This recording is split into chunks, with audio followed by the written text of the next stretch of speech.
last year I remember watching that thing, and John Hunter Nemechek coming up with a huge victory at the Snowball Derby. John Hunter Nemechek has got some talent, man. If he just had some money, yep, that's their problem. Yeah, I mean, a real test of a good racer is, and you know that they don't have a lot of resources doing what they're doing, and for him to run up front and do as well as he's been doing with the limited resources and his dad helping him out, I'm pretty impressed what they've been doing. Well, I'll tell you this about John Hunter Nemechek. He's like, I'll use my little ARCA team as an example. Clint Boyer got more stock for doing what he did down there at Nashville Super Speedway in that ARCA car of ours because it was a little homegrown team nobody had ever heard of. It was only our second race as a team.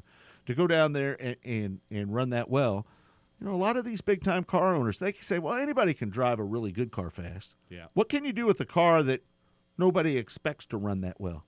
Now, I've got to take a little credit because J.J. Sonneveld and myself worked our asses off to get that car that good, and we did have a good car. And with the tutelage of Trent Owens at the time, we put a good car underneath Clint. And, you know, that car was always fast, no matter who drove it, myself or Clint, and it was just a good car.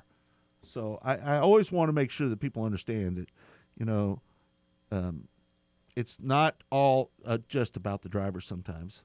Sometimes it's a little misleading. It's kind of like John Hunter Nemechek.